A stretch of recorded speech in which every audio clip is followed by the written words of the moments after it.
الحمد لله نحمده ونستعينه ونستغفره ونؤمن به ونتوكل عليه ونعوذ بالله من شرور أنفسنا ومن سيئات أعمالنا من يهده الله فلا مضل له ومن يضلله فلا هادي له ونشهد أن لا إله إلا الله وحده لا شريك له ونشهد أن محمدًا عبده ورسوله أما بعد أرسله بالحق بشيرا ونذيرا وداعيا إلى الله بإذنه وسراجا منيرا فأعوذ بالله من الشيطان الرجيم بسم الله الرحمن الرحيم وقل لعبادي يقولوا التي هي أحسن وقال في موضع آخر سبحانه وتعالى ومن أحسن قولا ممن دعا إلى الله وعمل صالحا وقال النبي صلى الله عليه وسلم خيركم خيركم لأهله وأنا خيركم لأهله أو كما قال عليه الصلاة والسلام۔ برادران اسلام، بزرگان محترم، امت کے غیور نوجوانوں، تمام تر حمد و ثنا اور خوبیاں اس خالق و مالک کے لیے جس نے ہمیں اور آپ کو ایمان کی عظیم الشان نعمت عطا فرمائی، اور لاکھوں کروڑوں درود و سلام ہو امام الانبیاء خاتم الرسل جناب محمد الرسول اللہ صلی اللہ علیہ وسلم پر، جن کی محنت اور کاوشوں کے صدقے میں آج ہم سب مومن اور مسلمان ہیں۔ کہتے ہیں کہ صبح ہوتی ہے شام ہوتی ہے، صبح ہوتی ہے شام ہوتی ہے، زندگی یوں ہی تمام ہوتی ہے۔ اللہ تعالیٰ نے اس دنیا کے اندر انبیاء علیہم السلام کی مقدس جماعت کو امت کی، انسانوں کی کامیابی کے لیے مبعوث کیا اور بھیجا۔ انبیاء علیہم السلام نے سب سے پہلے اللہ کی توحید کی دعوت دیا کہ اے لوگو قولوا لا الہ الا اللہ تفلحون، اے لوگو لا الہ الا اللہ کہہ لو، پڑھ لو، کامیاب ہو جاؤ۔ 1,24,000 انبیاء علیہم السلام نے اس بات کی دعوت دی۔ اس سے صاف پتہ چلتا ہے کہ کامیابی اللہ تعالیٰ نے اپنے دین میں رکھی ہے، کامیابی اللہ تعالیٰ نے اپنے احکامات پر عمل کرنے اور نبی کے طریقے کو اپنانے کے نتیجے میں اللہ نے کامیابی رکھی ہے۔ ورنہ انسان کے ساتھ شیطان لگا ہوا ہے،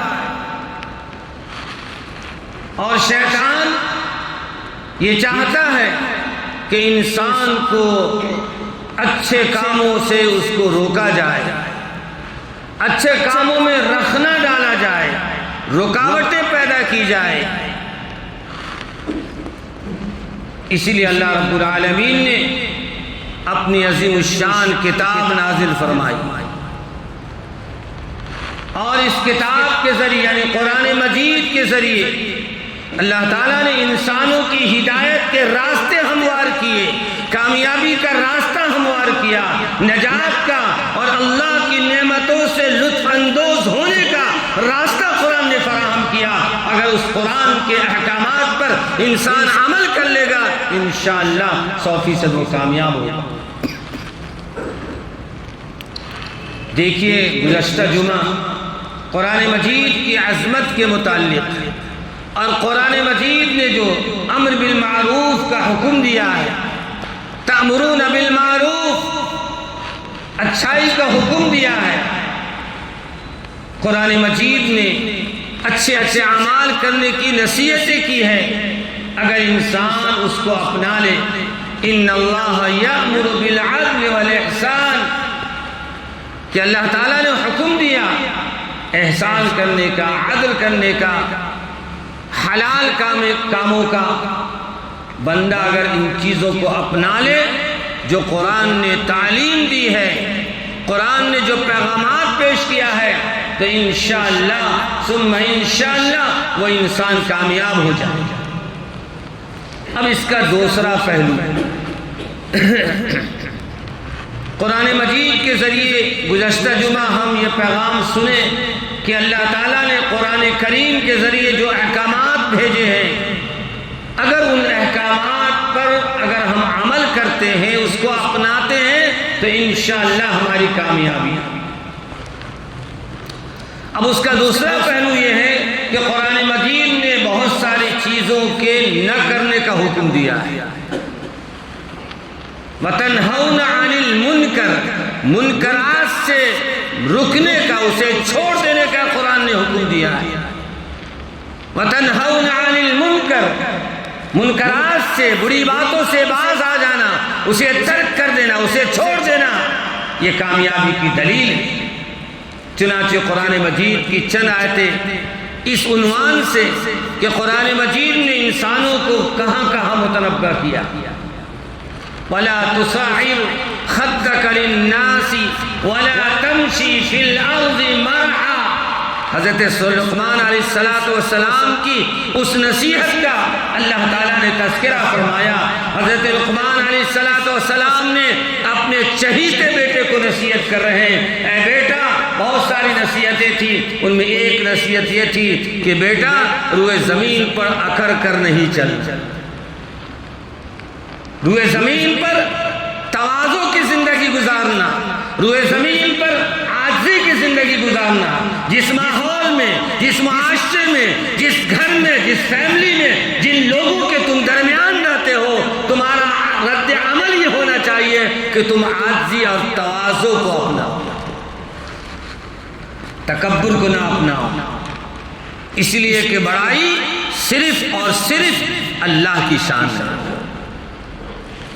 وَلَا تُصَعِّرْ خَدَّكَ لِلنَّاسِ وَلَا تَمْشِي فِي الْأَرْضِ مَرْحًا، اللہ رب الجلال فرما رہے ہیں کہ زمین پر اترا کر اکڑ کر مت چلو۔ کیا زمین کو تم پھاڑ دو گے؟ اپنا سینہ دکھا کر، اپنی ایریوں کو زمین پر مار کر کیا زمین کو تم پھاڑ دو گے؟ خبردار، ایسا نہیں کر سکتے۔ وَلَا تَمْشِي فِي الْأَرْضِ مَرْحًا وَلَن تَخْرِقَ الْأَرْضَ وَلَن تَبْلُغَ الْجِبَالَ طُولًا، اور نہ پہاڑوں کی اونچائی پر تم سینہ دکھا کر چڑھ سکتے ہو، ایسا بھی نہیں کر سکتے ہو۔ اللہ تعالیٰ اس بلندی سے ایک حکم کو بھیجے گا، وہیں سے تم کو لڑکا دے گا۔ کامیاب ہونا چاہتے ہو، انسانی والی زندگی گزارنا چاہتے ہو جس پر اللہ کے یہاں سے بڑے بڑے انعامات کے وعدے کیے گئے ہیں، تو عاجزی اور تواضع والی زندگی اختیار کرو۔ اللہ تعالیٰ قرآن مجید میں ارشاد فرماتے ہیں وَلَا تَقْتُلُوا أَوْلَادَكُمْ خَشْيَةَ إِمْلَاقٍ، دیکھیے قرآن کا دوسرا پہلو کیا، قرآن مجید نے یہاں منع کیا ان چیزوں سے۔ کیا فرمایا؟ وَلَا تَقْتُلُوا أَوْلَادَكُمْ خَشْيَةَ إِمْلَاقٍ، مفلسی کی ڈر سے، غربت کی ڈر سے کہ میں غریب ہو جاؤں گا اگر اولاد کی کثرت ہو جائے گی، بچے اور بچیاں زیادہ ہو جائیں گی تو ہم مفلسی کے شکار ہو جائیں گے۔ ان کا لباس، ان کا کھانا پینا، ان کا رہنا سینا، ان کی ضروریات کی تکمیل ہم کہاں سے کر سکتے ہیں؟ اس مفلسی کی ڈر سے تم اپنی اولاد کو قتل مت کرو۔ وَلَا تَقْتُلُوا أَوْلَادَكُمْ خَشْيَةَ إِمْلَاقٍ، اللہ تعالیٰ نے پابندی لگا دیا کہ خبردار خبردار اس ڈر اور خوف کی وجہ سے ایسا نہ کرنا۔ اور اسی آیت کے ضمن میں وہ حدیث کو دیکھ لیا جائے جہاں اللہ کے نبی جناب رسول اللہ صلی اللہ علیہ وسلم نے فرمایا تم ایسی خاتون سے شادی کرو جو اولاد زیادہ دینے والی، بچے زیادہ دینے والی ہو۔ صحابہ نے پوچھا اللہ کے نبی صلی اللہ علیہ وسلم یہ پہچان کیسے ہو سکتی ہے؟ تو اللہ کے نبی صلی اللہ علیہ وسلم فرمایا اس کے خاندان کو دیکھو، اس کے خالہ کو دیکھو، اس کی چاچی کو دیکھو، اس کے گھر کے خاندان کے لوگوں کو دیکھو، اس سے تمہیں اشارہ ملے گا جس خاندان میں اولاد کی کثرت ہے اس خاندان کی بچی سے تم نکاح کرو گے اللہ تمہیں بھی کثرت سے اولاد عطا فرمائے۔ آج تو معاملہ بالکل الٹ ہی گیا ہے، ایک سے دو غیروں کا طریقہ مسلمان بھائی بھی اپنا رہے ہیں، مسلمان بھائی بھی اپنا رہے ہیں، کرے چھوٹی فیملی سکھ فیملی۔ استغفر اللہ استغفر اللہ، یہ ہمارا بنایا ہوا فرمولہ ہے۔ دونوں جہاں کے آقا جناب محمد رسول اللہ صلی اللہ علیہ وسلم نے فرمایا کل محشر کے میدان میں میرے بعد جو جھنڈا ہوگا میں اس بات پر فخر کروں گا کہ میری امت کی سب سے زیادہ تعداد ہے، اس لیے اگر تمہاری اولاد زیادہ ہوگی تو میرے لیے فخر کا ذریعہ اور باعث بنے گا۔ کیا مسلمان یہ نہیں چاہتا ہے میرے اور آپ کے آقا جناب رسول اللہ صلی اللہ علیہ وسلم محشر کے میدان میں اس جھنڈے کے نیچے اس بات پر فخر کرے کہ میری امت کی سب سے زیادہ کثرت یہاں موجود ہے؟ اور ایسا انسان کرتا کیوں ہے؟ آگے قرآن نے خود تذکرہ کیا، قرآن نے اسی آیت میں آگے ارشاد فرمایا نحن نرزقهم وإياكم إن قتلهم كان خطأ كبيرا، فرمایا کہ ہم ان کو بھی روزی دیتے ہیں اور تم کو بھی روزی دیتے ہیں۔ مفسرین قرآن سے اس آیت کی تفسیر پوچھئے کہ اللہ تعالیٰ پہلے اولاد کا ذکر کیا یا پہلے ماں باپ کا ذکر کیا؟ بھائی دنیا میں روزی دینے والی ذات تو اللہ کی ہے، اسباب کے درجے میں دنیا میں اللہ نے ماں باپ کو ایک ذریعہ بنایا، سبب بنایا، تو اللہ تعالیٰ پہلے اولاد کے بجائے ماں باپ کا تذکرہ کرتے کہ ماں باپ کھلا رہے ہیں۔ اللہ فرما رہے ہیں نحن نرزقکم، ہم ان کو روزی دیتے تمہاری اولاد کو اور اس کی برکت سے ہم تمہیں روزی دیتے ہیں۔ کیا فرمایا؟ ہم تمہاری اولاد کو روزی دیتے ہیں اور تمہاری اولاد کی برکت سے ہم ماں باپ کو روزی عطا کرتے ہیں۔ ان قتلہم کان خطئا کبیرا، یہ پیغامات بتانے کے باوجود اگر کوئی شخص یہ حرکت کرتا ہے یعنی مفلسی کی ڈر سے، مال کے خوف سے، دنیا میں پریشانیوں کے خوف سے اگر اپنی اولاد کے آنے کے سلسلے کو روک دیتا ہے اور قتل کر دیتا ہے تو اللہ رب ذوالجلال فرما رہے ہیں یاد رکھو یہ تمہارا عمل بہت بڑا گناہ ہے۔ خطأ کبیرہ کہا، یہ بہت بڑا گناہ ہے اللہ کے نزدیک۔ اللہ ہم سب کی حفاظت فرمائے، امت مسلمہ کی حفاظت فرمائے۔ دوستو اور بزرگ، اللہ تعالیٰ نے اسی عنوان سے کہ اللہ تعالیٰ نے کن کن چیزوں سے اپنے قرآن کے ذریعے منع فرمایا بندے کو، ایک جگہ ارشاد فرمایا وَلَا تَقْتُلُوا، کسی انسان کا قتل مت کرو، وَلَا تَقُولَنَّ لِلشَّيْءِ، ایک جگہ ارشاد فرمایا کہ دیکھو کسی چیز کا تم قتل مت کرو کسی انسان کو، اس لیے کہ انسان کا قتل کرنا حرام ہے تمہارے اوپر۔ کسی انسان کو قتل کرنا اسلام کی نظر میں حرام ہے، حرام۔ اتنا عظیم الشان پروگرام ہے اور اتنا عظیم الشان یہ پیغام ہے قرآن کے ذریعے۔ اسلام پر جو لوگ اعتراض کرنے والے ہیں ان کے لیے یہ آیت دلیل ہے کہ دنیا میں گنڈا گردی کرنے والے وہ انسان نہیں ہیں۔ اسلام نے کسی زمانے میں اس بات کی اجازت نہیں دیا ہے کہ اپنی ذات سے کسی کو تکلیف پہنچائے۔ ہمارے اور آپ کے آقا جناب رسول اللہ صلی اللہ علیہ وسلم ارشاد فرماتے ہیں من سلم المسلمون من لسانہ و یدہ، المسلم کے مسلمان، کامل مسلمان وہ ہے جس کے ہاتھ اور زبان سے تمہارا بھائی محفوظ رہے۔ کس نظریے سے لوگ کہہ سکتے ہیں کہ اسلام اجازت دیتا ہے نقصان پہنچانے کی؟ یہ سراسر 100% بات غلط ہے۔ قرآن کے پیغام کو اٹھا کر دیکھ لیا، قرآن ہر زبان میں موجود ہے، قرآن کو اٹھا کر پڑھا جائے۔ قرآن نے کس بات کی دعوت دیا ہے؟ قرآن نے ایک جگہ ارشاد فرمایا وَمَنْ أَحْسَنُ قَوْلًا مِّمَّنْ دَعَا إِلَى اللَّهِ وَعَمِلَ صَالِحًا۔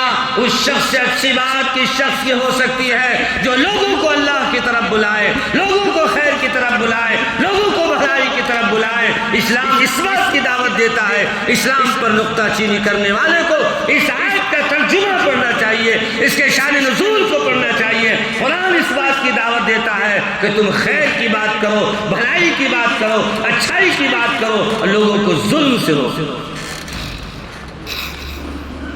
میرے اور آپ کے آقا صلی اللہ علیہ وسلم، چونکہ یہ عنوان چل رہا ہے، وہ حدیث سامنے آ گئی۔ آقا صلی اللہ علیہ وسلم فرمایا انصر اخاک ظالما او مظلوما، کہ تم ظالم کی مدد کرو اور مظلوم کی مدد کرو۔ بھائی مظلوم کی مدد تو سمجھ میں آ رہی ہے، جس پر مارا جا رہا ہے، پیٹا جا رہا ہے، اس کی مدد کرو، اسے بچاؤ، ظالم کو روکو۔ اللہ کے نبی صلی اللہ علیہ وسلم سے صحابہ نے پوچھا، اللہ کے نبی صلی اللہ علیہ وسلم مظلوم کی مدد تو سمجھ میں آ گئی، ظالم کی مدد کا کیا مطلب ہے؟ تو آقا صلی اللہ علیہ وسلم نے ارشاد فرمایا ظالم کی مدد یہ ہے اس کو ظلم سے روک دو۔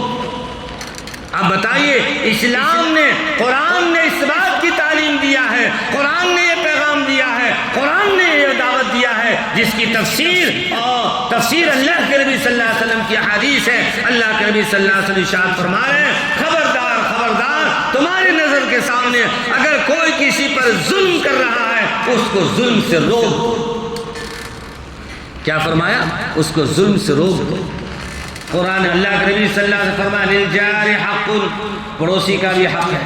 کیا اللہ کے نبی صلی اللہ علیہ وسلم نے کسی خاندان کا تذکرہ کیا؟ کیا اللہ کے نبی صلی اللہ علیہ وسلم نے کسی مسلک کا تذکرہ کیا؟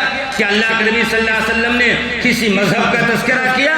بغیر کسی تفریق کے، کسی مذہب کے ذکر کیے بغیر اللہ نے فرمایا للجار حق، پڑوسی کا تم پر حق ہے۔ اور لہٰذا ہمارے پڑوس میں جس خاندان کا رہنے والا، جس قبیلے کا رہنے والا، جس مسلک کا رہنے والا، جس دھرم اور مذہب کا رہنے والا ہے، ہمیں اسے نہیں دیکھنا ہے، ہمیں دیکھنا ہے تو اپنے نبی کی بات کو دیکھنا ہے۔ میرے اور آپ کے آقا صلی اللہ علیہ وسلم فرما رہے ہیں تمہارے پڑوس میں جو بھی ہے اس کا تم خیال رکھو۔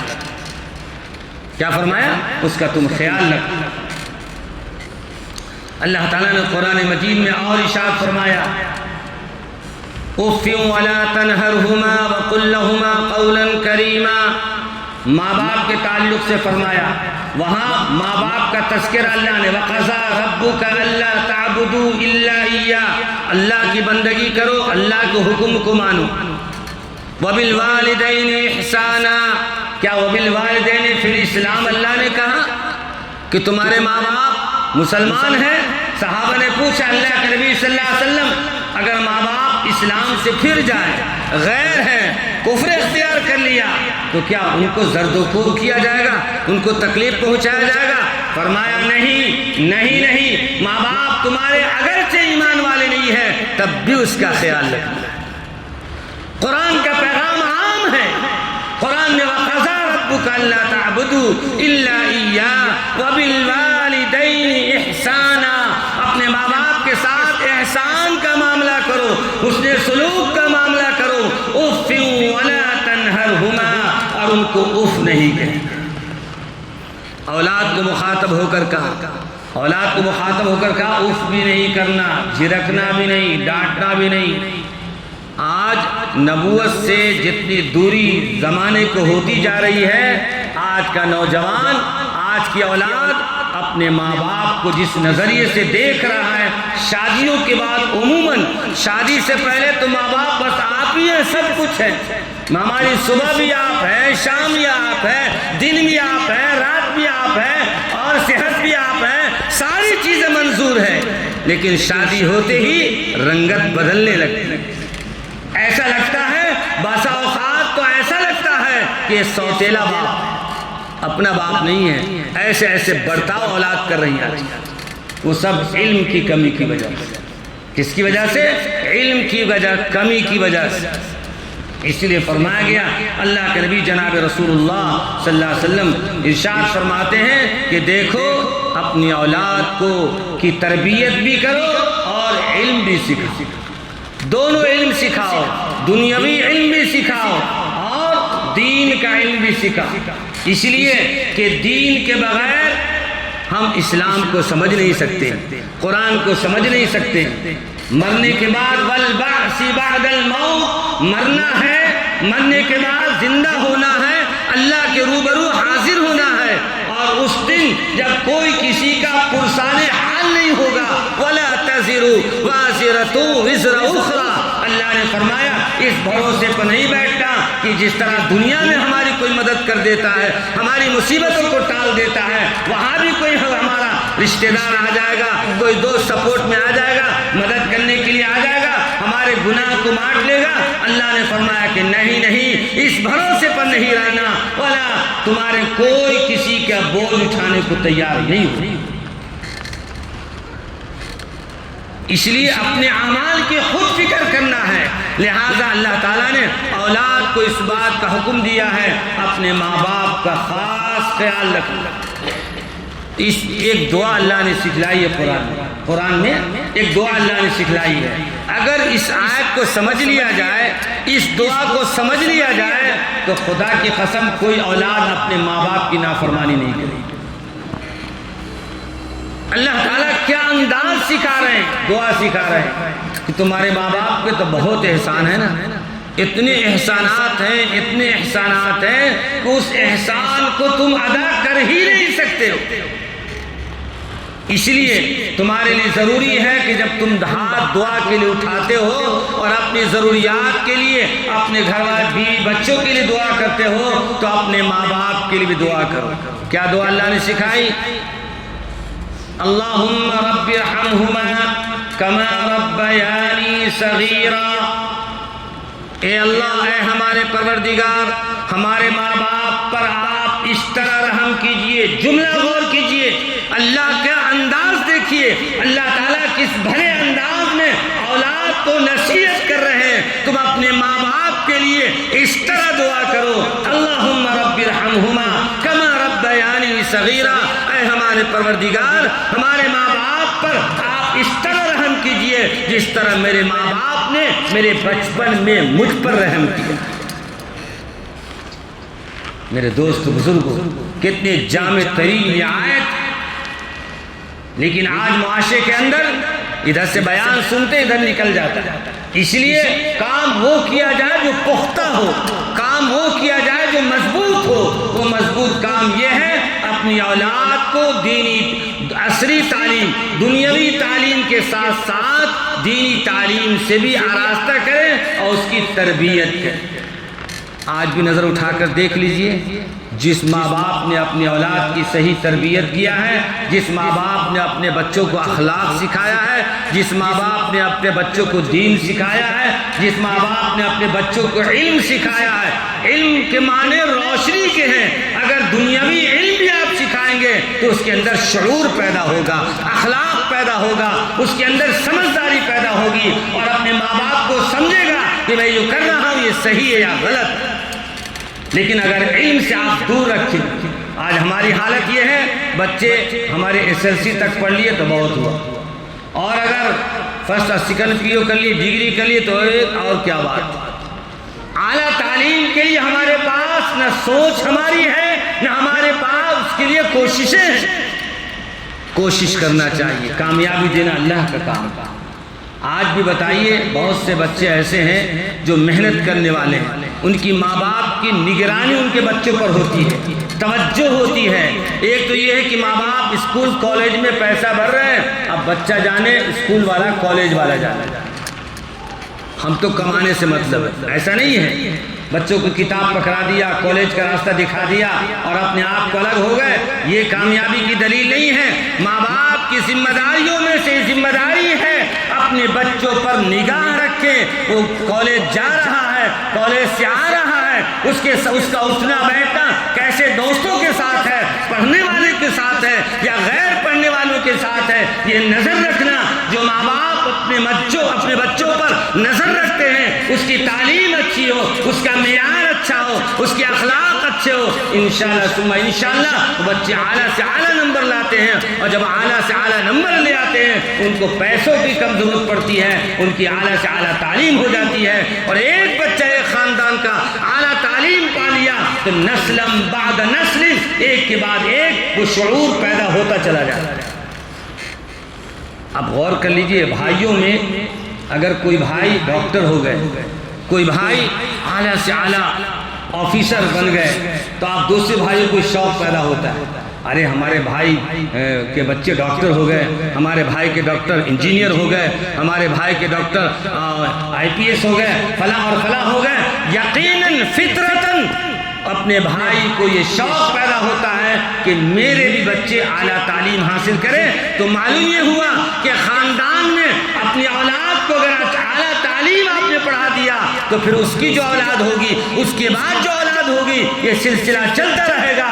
نتیجہ یہ ہوگا خاندان میں کوئی جاہل باقی نہ رہے گا، خاندان کا خاندان اعلیٰ خاندان ہوگا، علم دنیاوی اعتبار سے بھی اللہ تعالیٰ سہولت عطا فرمائے گا۔ اولاد رزق کا ملنا، دولت کا ملنا کوئی برا نہیں ہے، جس کے پاس اللہ نے مال دیا ہے اس کی سب سے بڑی خوش نصیبی یہ ہے وہ کسی کے سامنے ہاتھ نہیں پھیلاتا، اور اللہ تعالیٰ اس کے مال میں غریبوں کا حصہ رکھا ہے، جو اپنے ہاتھوں سے غریبوں کی امداد کرتا ہے۔ لیکن بنیادی چیز یہ ہے اللہ نے جو مال دیا ہے اس مال کا صحیح استعمال کرنا۔ اسی لیے اللہ رب العالمین، اللہ تعالیٰ اپنے بندوں کو امتحان لیتے ہیں۔ اللہ کے خزانے میں کسی مال کی کمی نہیں ہے، اللہ چاہتے تو ہر انسان کو کروڑ پتی بنا دیتے۔ ایک حدیث میں اللہ کے نبی صلی اللہ علیہ وسلم فرمایا کہ کافروں کے، اگر اللہ تعالیٰ فرماتے ہیں کہ اگر کافر تو ایمان والوں کے ایمان سے پھر جانے کا خطرہ ڈر نہیں ہوتا، تو اللہ کے نبی صلی اللہ علیہ وسلم فرما رہے ہیں کہ اللہ رب العالمین نے فرمایا کہ یہ غیروں کے، کافروں کے مکانات کی چھت جو ہے وہ اتنا ہم دولت دیتے کہ ان کے گھر کی چھت سونے کی ہوتی، ان کے گھر کا زینہ کا لفظ آیا، ان کے زینے سونے اور چاندی کے ہوتے، لیکن ایمان والوں کو ایمان سے پلٹ جانے کا خطرہ تھا۔ اس لیے اللہ تعالیٰ فرما رہے ہیں کہ ہم نے اتنی دولت نہیں دیا، لیکن دنیا میں ہم غیروں کی دولت کو دیکھ کر محسوس کرتے ہیں کہ وہ تو ایمان والے نہیں ہیں لیکن پھر بھی اتنی آرائش میں ہیں۔ کیا آپ کو وہ حدیث نہیں ہے یاد ہے؟ کہ اللہ کے رسول صلی اللہ علیہ وسلم کا وہ پیغام نہیں یاد ہے کہ ایمان والوں کے لیے دنیا قید خانہ ہے، ایمان والوں کے لیے دنیا قید خانہ ہے، اور کافروں کے لیے، ایمان سے محروم لوگوں کے لیے دنیا جنت۔ جنت میں جتنے مزے اڑا لینا ہے، جتنا مزہ لے لینا ہے، جتنی بہاریں کھا لینا ہے، دنیا میں اٹھا لیجئے۔ ان للمتقین مفازا حدائق وعنابا، اعلان ہوگا وسیق الذین کفروا الی جہنم زمرا، کہ ایک جماعت کو اٹھائی جائے گی۔ وہ جماعت کون ہوگی؟ جو ایمان سے محروم ہوگی، کفر پر، شرک پر دنیا سے آنکھیں بند ہوئی ہوگی، سیدھا جہنم میں دھکیل دیا جائے گا۔